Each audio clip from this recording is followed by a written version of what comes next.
l'arbitre, vous sortez de ce match avec la satisfaction d'avoir fait un gros match ou la frustration de laisser au moins un point en route? Ouais, c'est clair, on avait envie de prendre le plus de points possible, voire 3. Et puis je pense qu'on n'a pas à rougir de notre prestation. Je sais pas, je pense qu'on méritait peut-être un peu mieux. Après, on a pris des buts à des moments où il faut éviter, juste avant la mi-temps et juste à la reprise de la deuxième. Mais bon, je pense qu'il y a plein de bonnes choses à retenir.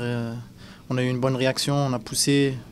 On a peut-être manqué un tout petit peu d'efficacité, mais bon, on va dire que le terrain, au fur et à mesure du temps, s'est un peu dégradé. Mais je pense qu'il y a beaucoup de choses positives à retenir.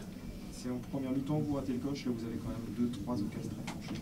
Ouais, c'est clair. Je pense qu'on a eu la possibilité de rentrer au vestiaire avec au moins un but. Après, ce qu'il faut retenir, c'est que surtout à 1-0, on n'a vraiment rien lâché. Et même à 2-0, on a poussé encore plus. Et moi, personnellement, j'y ai vraiment cru jusqu'à la dernière minute même. Je pense que si à la 94e, je tombe parce qu'on me fait vraiment un croche-patte. Et comme je ne sais pas tricher, j'essaye de rester debout, mais au contraire de certains qui tombent plus facilement.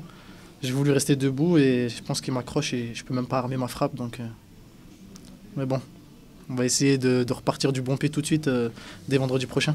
Ils étaient forts en face, ces Monégasques, par rapport Ouais, ils étaient, franchement, ils n'étaient pas impressionnants, quoi. Ils m'ont pas impressionné. C'était une équipe de Ligue 2, quoi. Malgré ce qu'on entend, malgré qu'on peut entendre qu'ils veulent jouer la Ligue des Champions dans 2 ans ou dans... Aujourd'hui, je pense qu'ils sont très loin de ce niveau-là encore.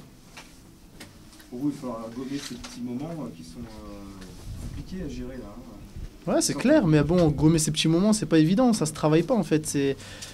Quand on regarde le deuxième but, c'est vraiment une galette et elle arrive sur son front. Après, on connaît le joueur, on sait qu'il est efficace. Je pense qu'il fait le bon geste et voilà. Après, c'est dur de travailler. Comment on peut travailler ça? Je sais pas. Après, c'est Monaco en face, faut respecter.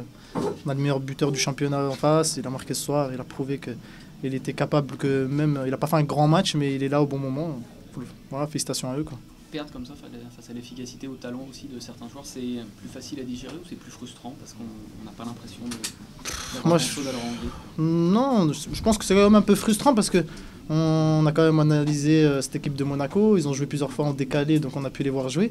Et on savait avant ce match-là qu'ils étaient capables de faire ils ont des coups d'éclat. Mais ils n'ont pas un gros collectif, mais ils font des coups d'éclat. C'est ce qui s'est passé sur le premier but.